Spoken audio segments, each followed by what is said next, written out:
ଆମେ ତାଙ୍କୁ ପଚାରୁ ଇଏ ତତ୍ତ୍ୱ କୋଉଠୁ ପାଇଲ? ଦେବଦେବ ମହାଦେବ, ଯାହାଙ୍କର ଅନ୍ୟ ନାମ ହଉଛି ସଦାଶିବ, ଯାହାଙ୍କର ମନ୍ତ୍ର ସ୍ମରଣ କଲେ କୋଟି ଜନ୍ମର ପାପ ତାପ ହରଣ ଜୟତ୍ମକଂ ନାମି ସୁଗନ୍ଧିଂ ପୁଷ୍ଟିବର୍ଧନଂ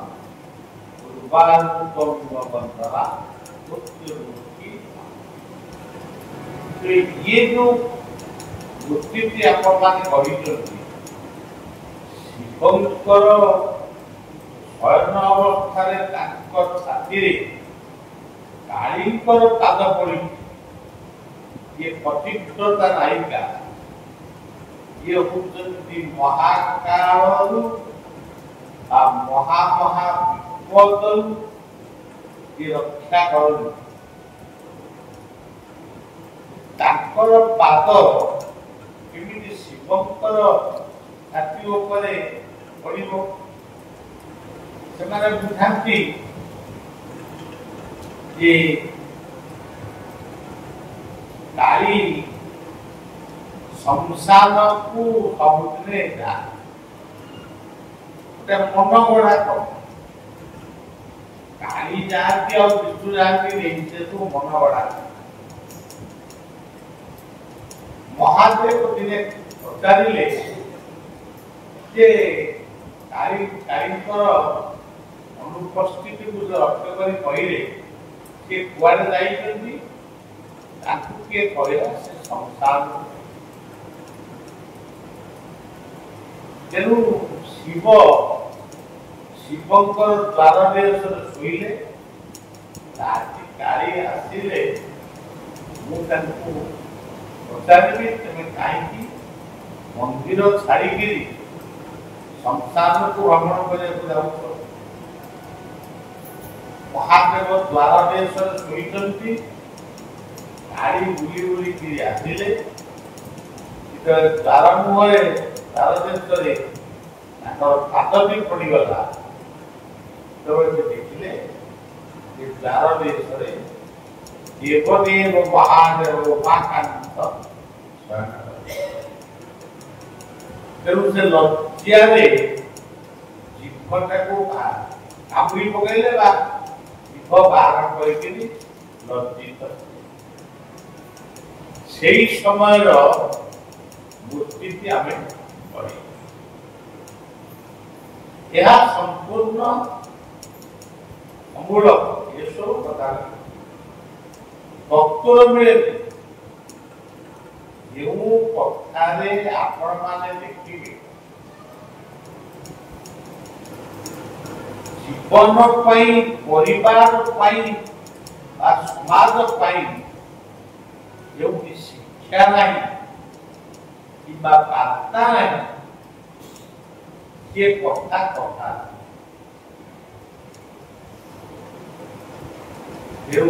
ये सब कथा कहीं मोर विशेष भाव श्रद्धा आसे गोटे कथा आसे गुरुजन देहरे गोड़ बाजी जाए लघुजन हूँ गुरुजन आम विष्णु बोली कहू कारण विष्णु सर्वत्र विद्यमान क्या देहरे हो कि द्रव्य हो गोड़ बाजी गले आम विष्णु बोली उच्चारण कर मुक्त हो कि प्रकृत से भी केते दूर ठीक हो भूल हो गोटे विष्णु शब्द टे मुखर आसूला एबे आ विष्णु के कहूना एबे विष्णु न कही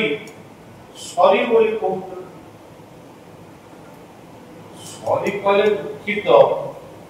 ये शब्द सहित विष्णु शब्द संपर्क तद विष्णु परमं पद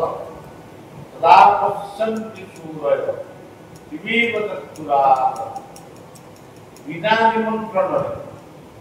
ये तम पाखे आपे आपे पहुंचती कृपा करती सी होती विष्णु सृष्टि तथा तारी मूर्ति से धारण कले सेतिके बेले जेतेबेले महिषा पूर्व दुर्गा पूजा जाई महिषा मूर्ति दुर्गांकर पूजा महिषासुर को माँ दुर्गा जिते थर चेष्टा कले भी मृत्यु होगा से तो गोटे बड़ पाई मातृ जोनी देखिले नहीं पड़ो तेणु माँ कौन कले महिषासुर लोम ऊपर गोटे गोटे जोगिनी को जन्म दे जोगिनी माने महिषासुर मस्तक पाद पर्यंत जिते गुड़िया लोम था सब लोम मूल गोटे गोटे जोगिनी रही महिषासुर एते बड़ बलवान था एते बड़ विपद में पड़िके से माँ को माँ बोली कहला नहीं कि माँ बोली डाकिला से बड़ प्रयोग कर निजको छाड़ीगला चलीगला से जोगिनी माने सब पड़िक विभिन्न स्थान में छिटिकी कहला ये खड़िया किए माने कार गोड़ भांगला का हाथ भांगला ये जोगिनी माने कहले माँ तू आमको जन्म देलु कि वर्तमान आम सब अकर्मण्य हो आम केमी पुणी जीवन अतिबाहित करूँ माँ भल देले ग्रामे ग्रामे ग्राम्य चंडी रूप ग्राम्य ठाकुराणी ग्राम्य देवी रूप प्रत्येक ग्राम पूजा ये हूँ किसी पंडित मानकर कथाकार मानकर आउ केदी कथाकार मानकर मत होची महिषासुर को भक्त कला बेले इतने जोगिनी मान छिटिकी पड़ला इतने रक्त प्रवाहित था महिषासुर गोटे सेनापति थिला रक्तवाद तेणु ये रक्त गुड़ा को शोषण न कले भक्त विषाक्त माँ भितर आउ गोटे माँ आविर्भाव हेले ये होती महात्मा ये आविर्भाव है ये समस्त रक्त मान को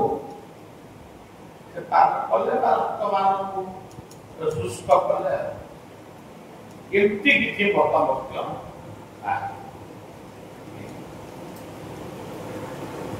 किंतु ये सब कथा पढ़ियार शुणी मु प्राय सब कथा कौन कहे केवल चिंतन करे जगन्नाथ प्रसाद को कहुए महाप्रसाद जगन्नाथ प्रसाद सेतिकी बेले महाप्रसाद हुए जिते बड़े जगन्नाथ प्रसाद माँ विमला पाखे अर्पण महाप्रसाद को कई महाप्रसाद कहते किए महाप्रसाद भली हुए किए भाव हुए कारण पितृशक्ति मातृशक्ति ग्रहण करिଥିବା अन्न डाली व्यंजन को आम महाप्रसाद रूप सम्मान प्रदर्शन ये हूँ आउ गोटे किंतु सबुठारू मत भल लगे काल मुखर अर्थात विपदरू रोगरू दुर्भिक्षरू बरुणीरू होई बन्यारू विषाक्त असाध्य रोगरू जी आमको रक्षा करती ये होती रक्षाकारी महाकाली महाकाली गोटे स्तोत्र मत जड़े गुरु प्रदान करते पद्मलोचन दास से बाध्य करते श्लोक तुम्हें प्रत्येक दिन महाकाली पूजा प्रार्थना से श्लोकटी हूँ समस्त प्राय श्लोकटी की जानी शरणागत वीरारत परित्राण परायण सर्वस्याप्ति हरे देवी नारायणी नमस्ते नारायण नारायण भगवत भगवत महाकार महाकार ये पुलिंग महाकार है स्त्रीलिंग ना महाकार तेणु महाकाली जुगटा वर्तमान चली वर्तमान आम मान जो जुगे अच्छु जो समाज भितर आम अच्छु ये हूँ महाकाली केवल मनीष आगुरी पशुपक्षी माने मनीषर रक्त चाहूते किंतु वर्तमान मनीष ही मनीषर रक्त प्रति मुहूर्त लक्ष लक्ष लोकंर जीवन ये हूँ महाकाली महाकाली ये महाकाली को उपासना कले गोटे बीज मंत्र क्रीं और अफला दीर्घकार अनुसार ओम क्रीं कालिकाय नमः ओम क्रीं कालिकाय नमः ओम क्रीं कालिकाय नमः ये मंत्र को जप कले आयुष वृद्धि हुए रोग शांत हुए औषधर शक्ति वर्धित हुए सृष्टि को आसुवा महा महा विपद विपर्य दूरीभूत कहले काया आमे जगत रे बुली बुली को पर्यंत आमे बुली पारिबा सेठी कोन देखिबा खाली का कहले काया रंदु गोटे पान दुकान देखिबा कि गोटे काया के ए दुकान ता को शरीर पर भाव रही जहा देखिबा खाली माटी गोली पत्थर सुना रूपा दीप वृक्ष तरु पूर्ण लता सब होचती का प्रत्येक जीवन प्रत्येक पदार्थर प्रत्येक मनीषर जो कर्तव्य ये जो कर्तव्य को निजर कर्तव्य भावी प्रत्येक कर्तव्य को पालन करना लीला हमें भावु कृष्ण लीला राम लीला ये भीतर आम लीला को समाप्त कर किंतु प्रत्येक दिन भगवान को सृष्टि रे लीला काली संध्या आम ये जो प्रार्थना करुले जो कथा आलोचना करुले आज संध्या से बहिते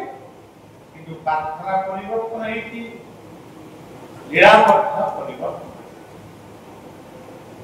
जन्म मृत्यु परिदंते जीवर धर्म बोलिए मनीष किए जन्म देला सी मरिबा पर्यंत जेतिक दिन से बंचिब मरिबा ठारू बंचिबा पर्यंत सी जहा जहा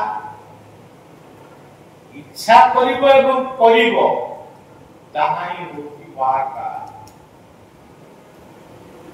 किछि वर्ष पूर्व मोते केते वर्ष मोते बसिया ना को मन रहे कि हठात स्वप्न रे देखिली पूरी स्वर्गद्वार रे गोटे कालींकर पूजा गोटे निर्दिष्ट मंत्र से कालींकर पूजा नित्य भांगी गला से मंत्र की मोर स्मरण रे थिला सेतबेले तो संध्या सांझ सत्संग अनुष्ठित होता यही सांझ सत्संग से मंत्र को समर्पण कर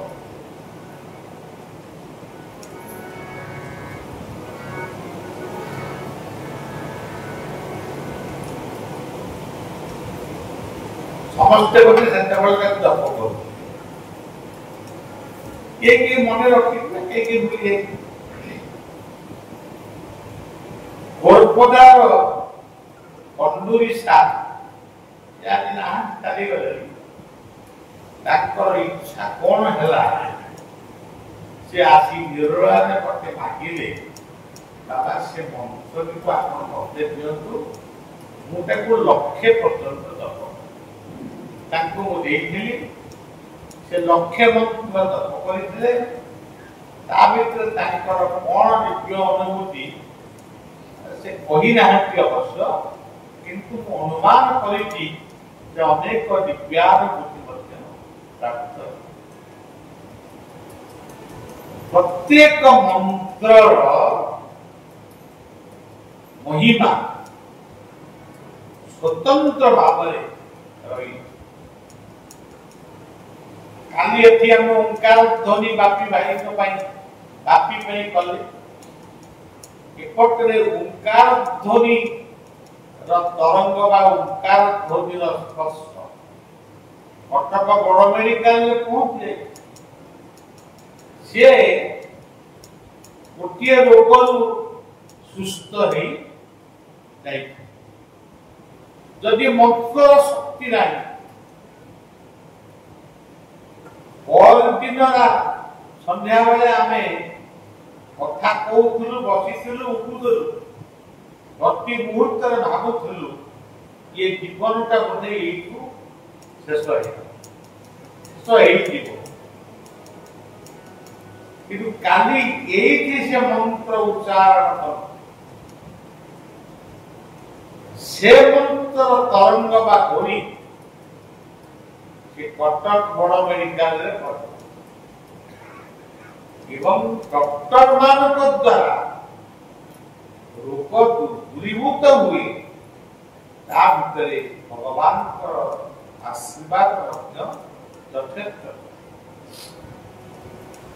जो डॉक्टर माने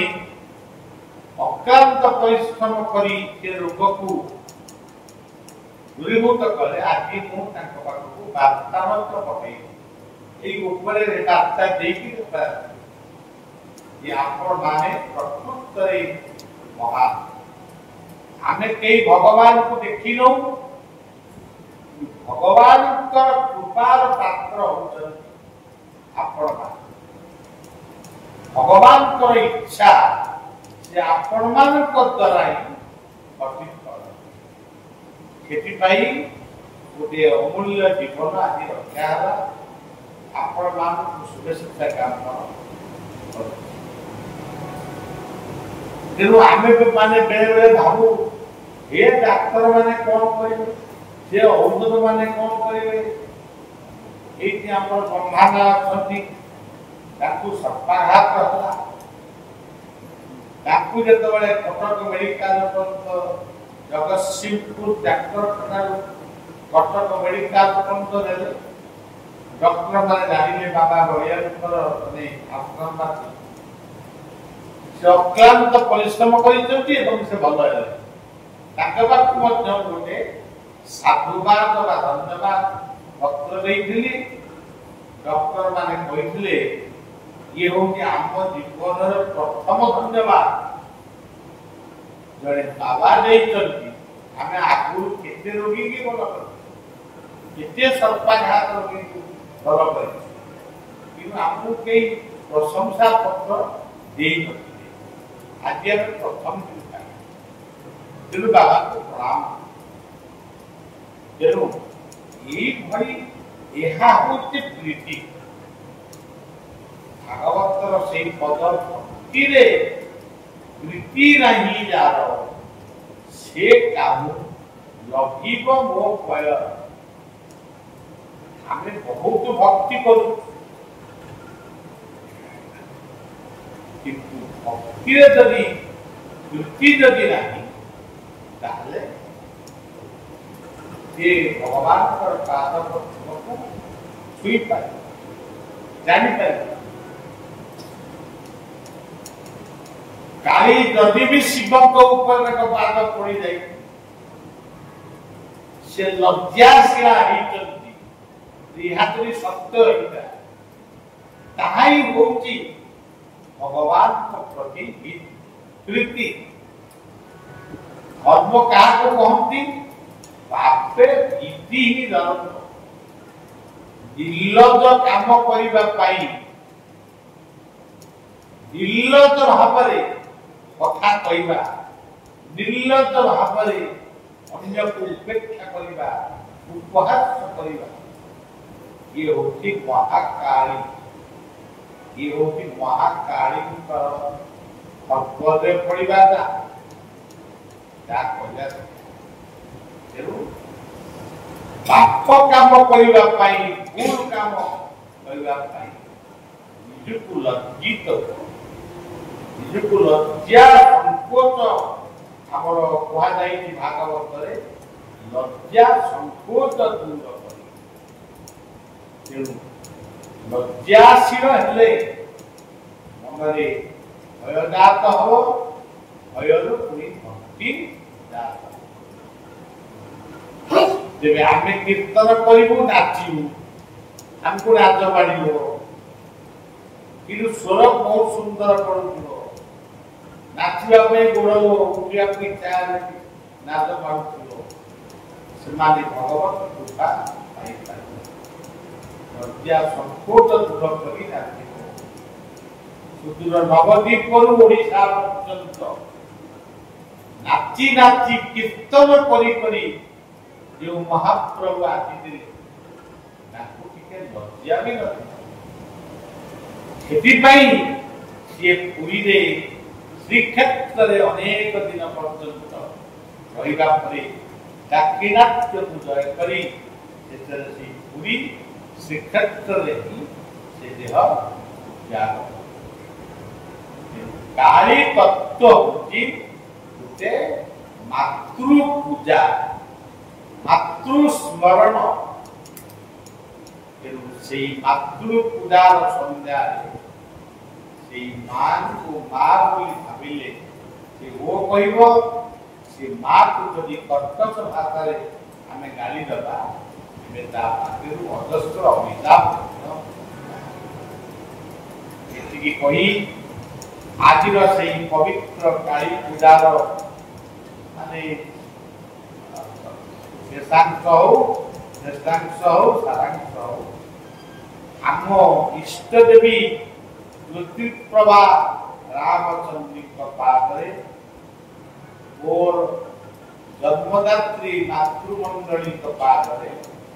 समर्पण करी गीति गोविंद पाठ करवा समस्ते गीति गोविंद करवा पूरा संपूर्ण टिके असुस्थ हो पड़ी